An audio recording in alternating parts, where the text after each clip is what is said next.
বাংলাদেশের ঐতিহাসিক স্থান ও নিদর্শন। মহাস্থানগড় ও উয়ারী বটেশ্বর। বাংলাদেশে অনেক গুরুত্বপূর্ণ ঐতিহাসিক স্থান ও নিদর্শন আছে।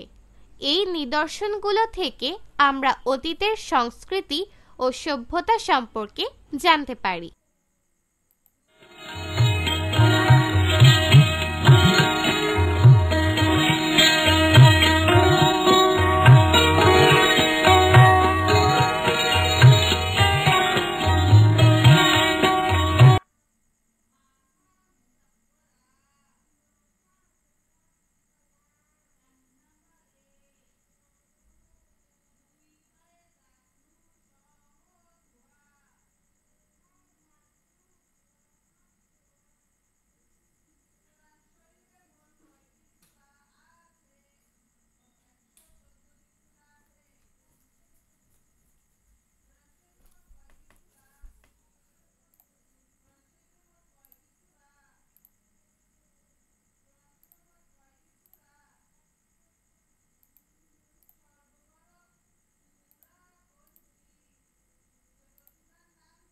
মহাস্থানগড় খ্রিস্টপূর্ব 400 অব্দ থেকে 1500 খ্রিস্টাব্দ পর্যন্ত প্রায় 1900 বছরের ইতিহাসের সাক্ষ্য বহন করে এই নিদর্শন। মৌর্য আমলে এই স্থানটি পুন্ড্রনগর নামে পরিচিত ছিল। বগুড়া শহর থেকে প্রায় 13 কিলোমিটার উত্তরে করতোয়া নদীর তীরে মহাস্থানগড় অবস্থিত। এখানে প্রাপ্ত নিদর্শনগুলোর মধ্যে রয়েছে চওড়া খাদ বিশিষ্ট প্রাচীন দুর্গ, প্রাচীন ব্রাহ্মী শিলালিপি, মন্দির সহ অন্যান্য ধর্মীয় ভগ্নাবশেষ, পোড়ামাটির ফলক, ভাস্কর্য, ধাতব মুদ্রা, পুঁতি, 3.35 মিটার লম্বা খোদাই পাথর।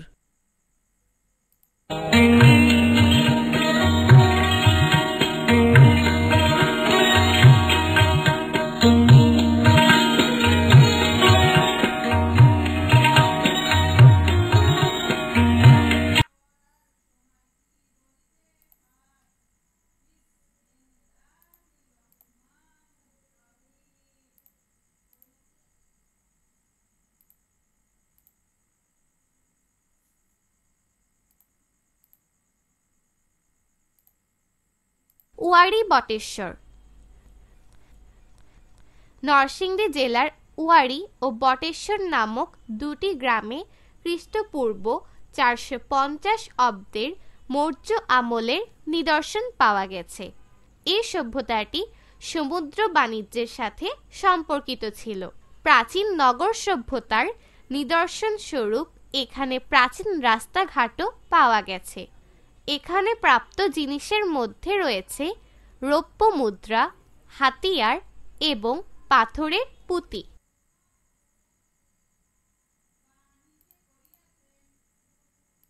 এসো বলি।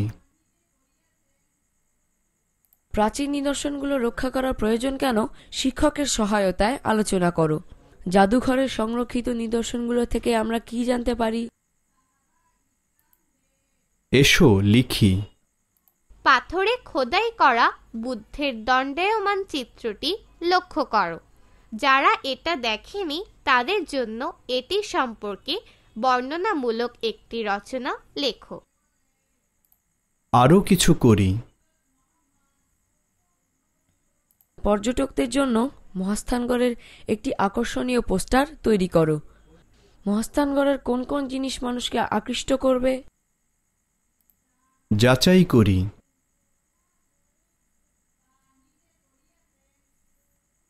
উপযুক্ত শব্দ দিয়ে শূন্যস্থান পূরণ করো।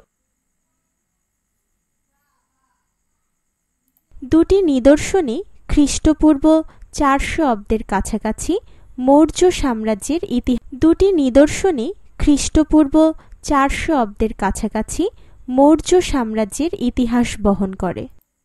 পাহাড়পুর ও ময়নামতি।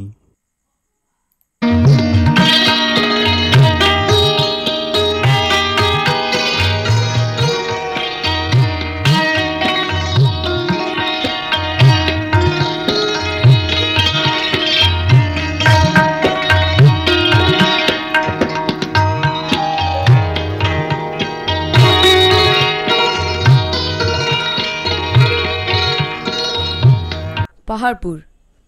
এই ঐতিহাসিক নিদর্শনটি 781 থেকে 821 খ্রিস্টাব্দে পাল রাজা ধর্মপালের শাসনামলে নির্মিত হয়। পাহাড়পুর রাজশাহী বিভাগের নওগাঁ জেলায় অবস্থিত। এখানে 24 মিটার উঁচু গড় রয়েছে। এটি সোমপুর মহাবিহার নামেও পরিচিত। এই চমৎকার বৌদ্ধ বিহারের চারপাশে 177টি গোপন কুঠুরি আছে। এছাড়া এখানে মন্দির, রান্নাঘর, খাবার ঘর এবং পাকা নর্দমা আছে। এখানে পাওয়া গেছে জীবজন্তুর মূর্তি ও টেরাকোটা। ময়নামতি অষ্টম শতকের রাজা মানিকচন্দ্রের স্ত্রী ময়নামতির কাহিনী ও জায়গার ইতিহাসের সঙ্গে জড়িত। বাংলাদেশের দক্ষিণ পূর্ব অঞ্চলের কুমিল্লা শহরের কাছে ময়নামতি অবস্থিত। এটি বৌদ্ধ সভ্যতার অন্যতম কেন্দ্র ছিল।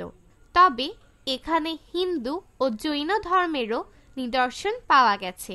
এখানে শিক্ষক ও শিক্ষার্থীদের আবাসন সুবিধা সহ শিক্ষা প্রতিষ্ঠানের নিদর্শন পাওয়া গেছে। এখানকার অন্যান্য নিদর্শনের মধ্যে রয়েছে জীবজন্তু অঙ্কিত পোড়ামাটির ফলক, যেমন বেজির সঙ্গে যুদ্ধরত গোখরা সাপ, আগুয়ান হাতি ইত্যাদি। এখানকার জাদুঘরে বিভিন্ন মুদ্রা ও পাথরের ফলকের নিদর্শনও আছে। এসো বলি।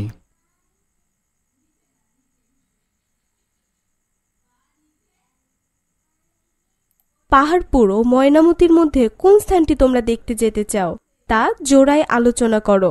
স্থানটি দেখতে যাওয়ার কারণগুলো কি কি? কিভাবে তোমার পরিবারের সদস্যদের এই স্থানটিতে যেতে রাজি করাবে?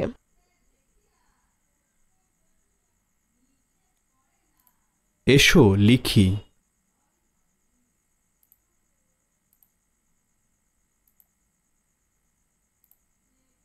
ছবিতে দেওয়া এই চমৎকার পোড়ামাটির ফলকটি পাহাড়পুরে পাওয়া গেছে। পর্যটকদের উদ্দেশ্যে প্রকাশিত লিফলেটের জন্য ফলকটি সম্পর্কে একটি উপযুক্ত বাক্য তৈরি করো।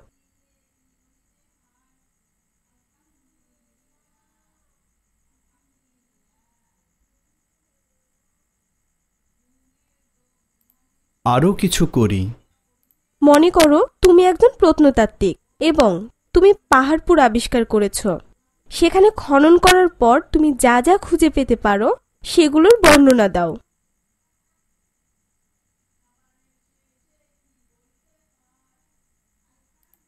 যাচাই করি। নিচের নিদর্শনগুলো বিভিন্ন ঐতিহাসিক স্থানে পাওয়া গেছে। যে বিষয়টি যে স্থানের ছকে সে অনুযায়ী লিখো। উঁচু গড়, বৌদ্ধ ধর্মীয় নিদর্শন, গোপন কুঠুরি, অষ্টম শতক, বাংলাদেশের দক্ষিণ পূর্ব অঞ্চল, বাংলাদেশের উত্তরাঞ্চল।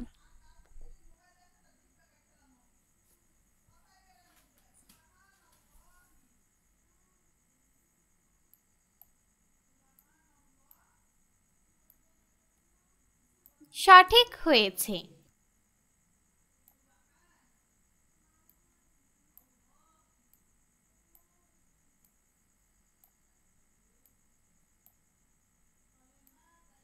আবার চেষ্টা করো।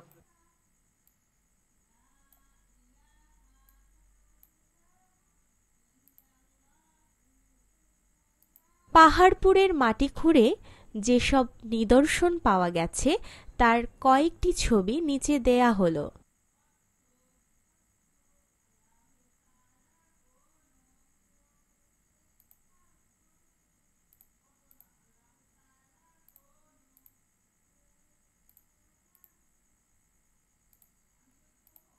তিন, সোনারগাঁও ও লালবাগ কেল্লা।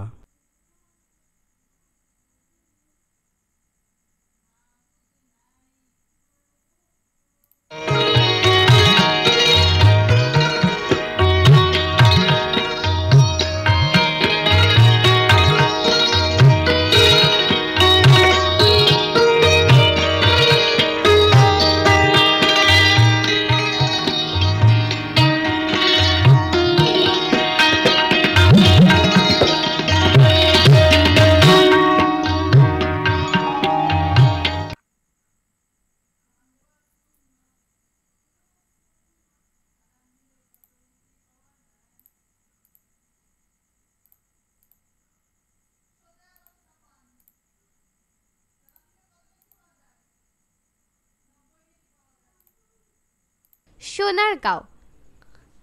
সোনারগাঁও ও লালবাগ কেল্লা 17 শতকের ইতিহাসের নিদর্শন।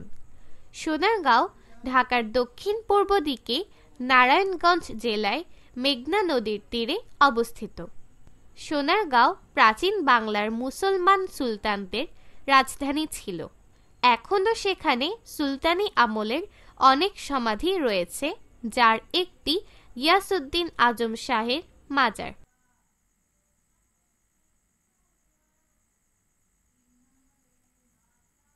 1610 সালে এক যুদ্ধে ঈসা খাঁর পুত্র মুসা খাঁ পরাজিত হওয়ার পর সোনারগাঁওয়ের পরিবর্তে ঢাকায় রাজধানী স্থাপন করা হয়। 19 শতকে হিন্দু বণিকদের সুতা বাণিজ্যের কেন্দ্র হিসেবে এখানে পানাম নগর গড়ে ওঠে।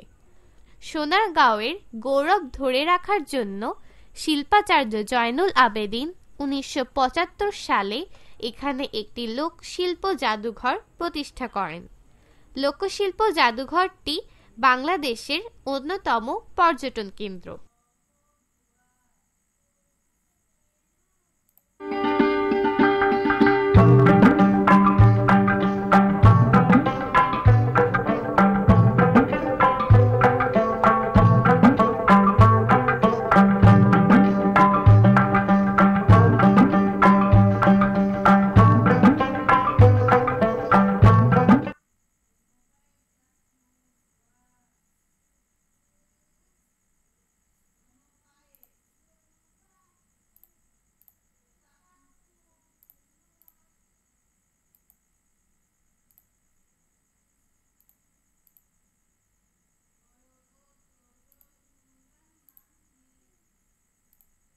লালবাগ কেল্লা ঢাকার দক্ষিণ পশ্চিমে বুড়িগঙ্গা নদীর তীরে 1628 খ্রিস্টাব্দে লালবাগ কেল্লা নির্মাণ করা হয়। আওরঙ্গজেবের পুত্র শাহজাদা মোহাম্মদ আজম শাহ এই দুর্গটি নির্মাণ কাজ শুরু করলেও শেষ করতে পারেননি। দুর্গটি সম্পূর্ণ ইটের তৈরি। দুর্গের মাঝখানে খোলা জায়গায় মুঘল শাসকগণ তাঁবু টানিয়ে বসবাস করতেন। দুর্গের দক্ষিণে গোপন প্রবেশপথ এবং একটি 3 গম্বুজ বিশিষ্ট মসজিদ রয়েছে। এটি বর্তমানে জাদুঘর হিসেবে ব্যবহৃত হয়। এসো বলি। মানুষ কেন যুগে যুগে নদীর ধারে গুরুত্বপূর্ণ শহর নির্মাণ করেছে? শিক্ষকের সহায়তায় আলোচনা করো। এসো লিখি। নিচের স্থানগুলোতে উল্লেখযোগ্য কি কি দেখার আছে সেগুলো লেখো। কাজটি জোড়ায় করো। সোনারগাঁ গিয়াসউদ্দিন আজম শাহের মাজার। পানাম নগর লোকশিল্প জাদুঘর। লালবাগ কেল্লা 3 গম্বুজ বিশিষ্ট মসজিদ।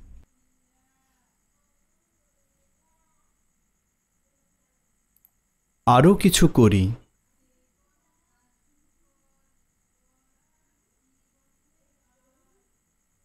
বিদ্যালয় থেকে সোনারগাঁও শিক্ষা সফরে যাওয়ার প্রয়োজনীয়তা উল্লেখ করে প্রধান শিক্ষক বরাবর একটি আবেদনপত্র লিখো।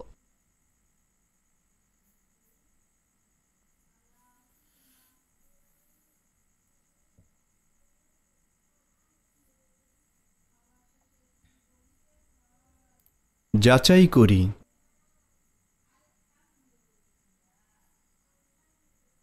বাক্যটি সম্পূর্ণ করো।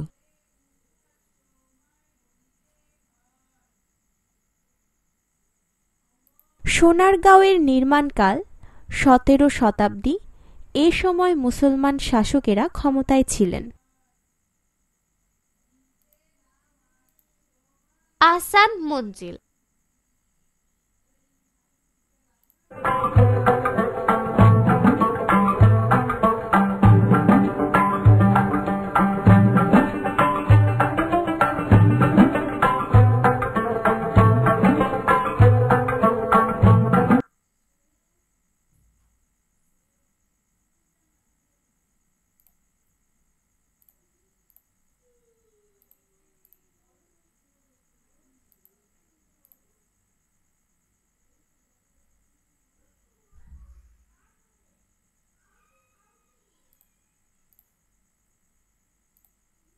বুড়িগঙ্গা নদীর তীরে নির্মিত আহসান মঞ্জিল ছিল বাংলার নবাবদের রাজপ্রাসাদ। মুঘল আমলে বরিশালের জামালপুর পরগনার জমিদার শেখ এনায়েত উল্লাহ এ প্রাসাদটি তৈরি করেন। 18 শতকে তার পুত্র শেখ মতিউল্লাহ বাণিজ্যিক কেন্দ্র হিসেবে ব্যবহারের উদ্দেশ্যে প্রাসাদটি ফরাসি বণিকদের কাছে বিক্রি করে দেন। 1830 সালে খাজা আলিমুল্লাহ ফরাসিদের নিকট থেকে প্রাসাদটি ক্রয় করে এটিকে আবার প্রাসাদে পরিণত করেন। এই প্রাসাদের উত্তর ও দক্ষিণে রয়েছে লম্বা বারান্দা।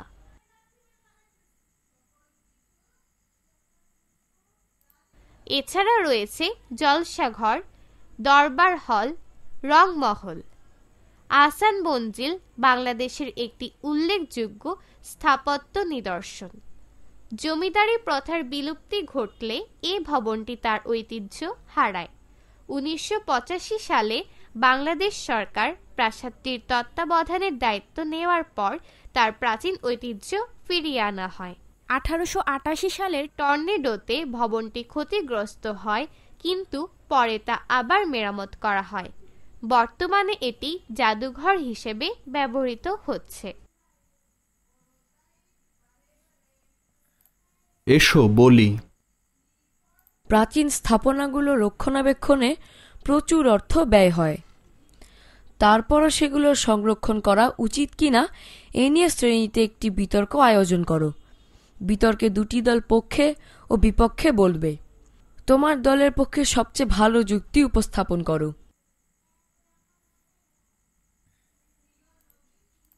এসো লিখি।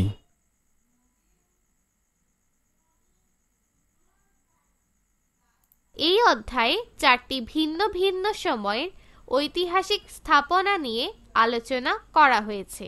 প্রতিটি সময়ের পাশে সেই সময়ের উল্লেখযোগ্য ঘটনাগুলো লেখো। কাজটি জোড়ায় করো। সময় যা ঘটেছে: খ্রিস্টপূর্ব 400 অব্দ, গিয়াসউদ্দিন আজম শাহের মাজার। 800 খ্রিস্টাব্দ, লোকশিল্প জাদুঘর। 17 শতক, 3 গম্বুজ বিশিষ্ট মসজিদ। 19 শতক, আহসান মঞ্জিল। আরও কিছু করি।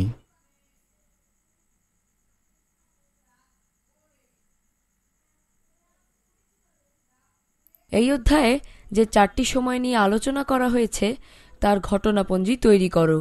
প্রতিটি সময়ের উল্লেখযোগ্য স্থান ও নিদর্শনগুলোর ছবি দাও।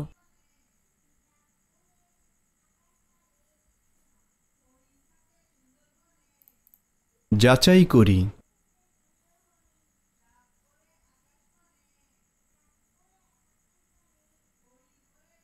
নিচের অংশ পড়ে ঐতিহাসিক স্থান ও নিদর্শনগুলোর নাম লেখো।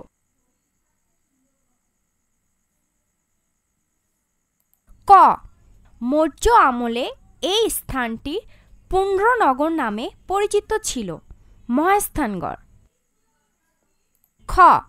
এখানে প্রাপ্ত জিনিসের মধ্যে রয়েছে রৌপ্য মুদ্রা, হাতিয়ার এবং পাথরের পুঁতি, ওয়ারী বটেশ্বর।